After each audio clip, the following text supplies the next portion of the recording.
Good morning dear student. आज हम लोग इस वीडियो में limitation of the Ohm's law, calculating different parameters using Ohm's law, analysing simple circuit using Ohm's law, the Ohm's law triangle, ये सब topic के बारे में स्टडी करेंगे। तो पहले limitation of the Ohm's law क्या है। There is an two limitation of the Ohm's law. First limitation क्या है ना, ये जो आपका ओम्स लॉ है, ये ओम्स लॉ आपका लीनियर इलेक्ट्रिकल एलिमेंट्स के लिए एप्लीकेबल होता है।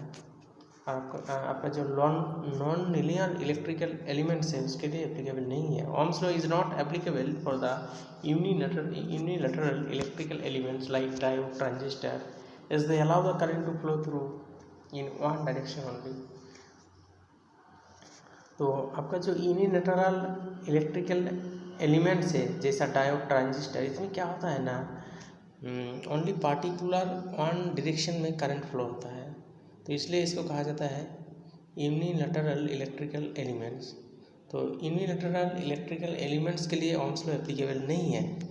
सेकंड केस क्या है ना, वही non linear. For non linear electrical elements with parameter like capacitance, resistance etcetera, the voltage and the current would not be constant with respect to the time, making it difficult to use Ohm's law.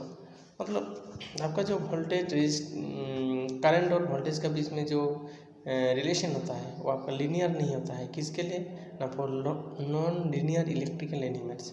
जैसे हम लोग study किए थे कि semiconductor में जो ivy graph था वो तो लीनियर नहीं था, तो इसलिए हुआ ओम्स लॉ को अप्लाई करना थोड़ा डिफिकल्ट हो जाता है। तो इसलिए आपका नॉन लीनियर इलेक्ट्रिकल एलिमेंट्स के लिए ये ओम्स लॉ एप्लीकेबल नहीं है। ओम्स लॉ का मदद से हम लोग क्या क्या पैरामीटर को फाइंड कर सकते हैं। फर्स्ट पैरामीटर होगा कि वोल्टेज को निकाल सकते हैं हम, करंट को निकाल सकते हैं और रेजिस्टेंस को निकाल सकते हैं। तो वोल्टेज निकालने का फॉर्मूला क्या है ना, V equals to I R. Current निकालने का फॉर्मूला क्या है, I equals to V by R. और रेजिस्टेंस निकालने का फॉर्मूला है R equals to V by R. जैसे V का जो यूनिट होगा वो वोल्ट होगा, करंट एम्पियर होगा SI सिस्टम में, और रेजिस्टेंस का होगा ohm, OHM। Analysing simple circuit using Ohm's law. Ohm's law का मदद से हम कुछ सिंपल सर्किट को एनालाइज कर सकते हैं। मतलब कुछ हम लोग का यहाँ से जनरली न्यूमेरिकल क्वेश्चन होता है। एक सर्किट गिवन होगा, उस सर्किट में आपका एक रेजिस्टेंस गिवन होगा, एक रेजिस्टेंस एक या एक से अधिक भी रेजिस्टेंस सर्किट की में कनेक्ट हो सकता है। तो उस सर्किट में डिफरेंट रेजिस्टेंस का बहुत सारे रेजिस्टर्स कनेक्टेड होगा। एक वोल्टेज मतलब एक बैटरी कनेक्टेड होगा, और उसमें पूछा जाएगा कि उस सर्किट में आपका कितना करंट फ्लो हो रहा है, या एक पर्टिकुलर रेजिस्टर्स दे देगा, उसमें पूछेगा कि इसमें कितना करंट फ्लो हो रहा है। तो ऐसा क्वेश्चन न्यूमेरिकल क्वेश्चन आता है यहाँ से। ओम्स लॉ ट्रायंगल क्या है, ओम्स लॉ ट्रायंगल ऐसा एक ट्रायंगल है जिसमें टॉप में जो होता है एक ट्रायंगल होगा, इक्विलैटरल ट्रायंगल, उसका टॉप में वोल्टेज को लिया जाता है, लेफ्ट हैंड साइड में करंट को, राइट हैंड साइड में रेजिस्टेंस को। अगर V का वैल्यू फाइंड करना है तो सिंपल हम लोग I इंटू आर कर देंगे। I का वैल्यू फाइंड करना है, V equals to I R होता है, तो I इक्वल्स टू क्या होगा, V बाई आर होगा। तो I का वैल्यू फाइंड करना है तो V बाई आर करेंगे, R का वैल्यू फाइंड करना है तो V बाई आई करेंगे। मतलब देखिए ये ट्राइंगल से आपको पता चल जाएगा कि मल्टीप्लाई होगा कि डिवीजन होगा। तो V का वैल्यू फाइंड करना है तो I इंटू आर होगा, I का वैल्यू फाइंड करना है V बाई आर होगा, R का वैल्यू फाइंड करना है तो V बाई आई होगा। तो इस ट्रायंगल को थोड़ा याद कीजिएगा, तो यहाँ से आप आसानी से V आई आर का वैल्यू निकाल सकते हैं। यहाँ से देखिए जो कैसे प्रॉब्लम जनरली पूछता है 2 मार्क्स का, ऐसा प्रॉब्लम पूछता है। If the resistance of an electrical iron is 50 ohms and 3.2 ampere current flows through the resistance, find the voltage between the 2 points.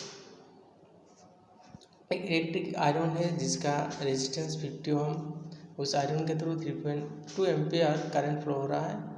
तो उस आयरन को आप जिस वायर के साथ कनेक्ट किए हैं, उस वायर का 2 टर्मिनल के बीच में पोटेंशियल डिफरेंस कितना होगा वो पूछा गया है। तो सिंपल आपका जो गिवन है उसको आप लिख लिए, जो जिसका वैल्यू गिवन है उसका वैल्यू को पहले आपको लिखना है। तो given resistance R equals to 50 ohms, current I equals to 3.2 ampere, therefore voltage V equals to IR। ये सब लिखने का कोई ज़रूरत नहीं है, जैसे लिखा है वो if the voltage, if the value of the resistance is asked and the value of the current and voltage are given, then to calculate resistance simply comma दिया। मतलब इफ से लेकर जो V/I है यहाँ तक लिखने का, ये लिखने का कोई ज़रूरत नहीं है। गिवन रेजिस्टेंस से लेकर 161 तक लिखने से आपको फुल मार्क्स मिलेगा। यानी इलेक्ट्रोमोटिव नेक्स्ट देखिए एग्जांपल क्या है। An EMF source of 8.0 volt is connected to a purely resistive electrical appliance, जैसे एक लाइट बल्ब। एक लाइट बल्ब के साथ 8.0 वोल्ट का एक बैटरी को कनेक्ट किया गया है। An electric current of 2.0 ampere flow through it, उसके थ्रू 2 एम्पियर करंट फ्लो हो रहा है। Consider the conducting wires to be resistance free, मतलब जो जिस वायर का थ्रू इस बैटरी को या उस इलेक्ट्रिकल अप्लायंस को कनेक्ट किया गया है, उस वायर का जो रेजिस्टेंस है वो रेजिस्टेंस फ्री है, मतलब उसका रेजिस्टेंस जीरो है। Calculate the resistance offered by the electrical appliances, मतलब तो इलेक्ट्रिकल अप्लायंस कितना रेजिस्टेंस अप्लाई कर रहा है तो उसका वैल्यू फाइंड करना है। तो ये सब ऐसा न्यूमेरिकल सॉल्व करने का तरीका क्या है, पहले आपको जो गिवन है उसका वैल्यू लिख लेना है। तो given voltage V equals to 8.0 volt, current I equals to 2.0 ampere, तो यहाँ से R इक्वल्स टू होगा V/I। तो हम लोग यहाँ V और I का वैल्यू पुट करेंगे तो होगा 4 ओम। तो इसका मतलब है आपका जो लाइट बल्ब है उस लाइट बल्ब कितना रेजिस्टेंस अप्लाई कर रहा है ना, 4 ओम रेजिस्टेंस अप्लाई कर रहा है।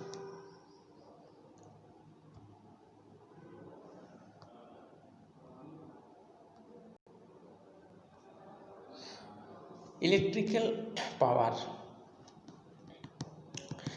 पावर क्या होता है actually, the rate at which energy is converted from the electrical energy of the moving charge to some other form of energy like mechanical energy, heat energy, magnetic field और energy stored in the electric field is known as electric power. जिस rate में आपका electrical energy, heat energy, mechanical energy, magnetic field energy इसमें convert हो रहा है, उस rate को कहा जाता है इलेक्ट्रिकल पावर। तो इलेक्ट्रिकल पावर ऐसे देखिए, पावर क्या होता है ना, पावर होता है rate of doing work, rate of doing work is called power, मतलब पर यूनिट टाइम में कितना वर्क डन हो रहा है वही है आपका पावर। इलेक्ट्रिकल पावर क्या है, इलेक्ट्रिकल पावर का तो डेफिनेशन हम बता ही दिए। पावर का यूनिट क्या होता है ना, वाट होता है। इलेक्ट्रिक पावर को निकालने का क्या फॉर्मूला हम यूज़ कर सकते हैं, उसके बारे में हम थोड़ा डिस्कस करेंगे। तो पावर निकालने का जो फॉर्मूला होता है जनरली 3 फॉर्मूला होता है। जब वोल्टेज और करंट का वैल्यू गिवन होगा तो पावर का जो फॉर्मूला होता है वो है VI, वोल्टेज इंटू करंट। जब वोल्टेज और रेजिस्टेंस का वैल्यू गिवन होगा तो पावर निकालने का फॉर्मूला क्या है, P इक्वल्स टू V²/R। अगर रेजिस्टेंस और करंट का वैल्यू गिवन होगा तो पावर निकालने का फॉर्मूला क्या है ना, P equals to I²R। When the value of, last में देखिए जहाँ लिखा हुआ है P equals to I² into R, when the values for current होगा, when the values for current resistance, when the values for resistance and the current are given then P equals to I² into R। 3 formula है, एक है P equals to V into R, P equals to V²/R and P equals to I²R। अब कोई एक formula को याद कीजिए, वहाँ से आपको ऑटोमेटिकली ये बाकी के सब 2 फॉर्मूला आ जाएगा। जैसे अगर हम याद किए कि P इक्वल्स टू VI होता है तो यहाँ ओम्स लॉ से V इक्वल्स टू जो IR फॉर्मूला है उसका हम हेल्प लेके ये जो अदर फॉर्म है ये अदर फॉर्म आ जाएगा। ये क्या है ना, पूरा ट्राइंगल है। इस ट्राइंगल से देखिए जैसे आपका ओम्स लॉ का एक ट्राइंगल था, VIR निकालने का जो ट्राइंगल। सिमिलरली ये पावर ट्राइंगल है, PIV निकालने का ट्राइंगल। देखिए P होता है I इंटू V, V होगा P/I और I होगा P/V। मतलब अगर आप इस ट्राइंगल को याद किए तो I/V/P निकालने में कोई दिक्कत नहीं होगी। Ohm's law, pie chart and Ohm's law matrix table.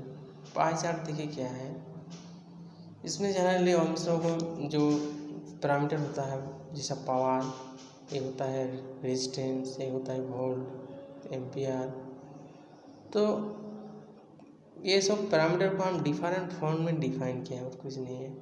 Ohms pie chart ऐसा ही चार्ट है जिसमें हम क्या किए हैं ना, PREI जो मेन पैरामीटर होता है उस पैरामीटर को हम डिफरेंट फॉर्म में डिफाइन किए हैं। To better understand the relationship between the various parameters, we can take all the equations used to find the voltage, current, resistance and power and condense them into a simple Ohm's law pie chart as shown below. This is the pie chart. I equals to P by E, I equals to E by R, P equals to E into I, P equals to I square into R, P equals to E square by R equals to P by I square। मतलब हम लोग different form में इसको define किए हैं। Ohms law का formula क्या है, V equals to I R, power का P equal to I square R equal to V by P, P equal to V into I, R equal to V square by P, I equal to P by V।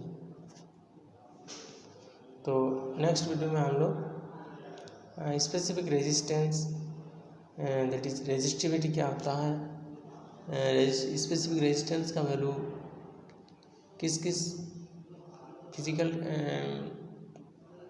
Quantity का ऊपर depend करता है, तो उसका बारे में हम लोग नेक्स्ट वीडियो में डिस्कस करेंगे।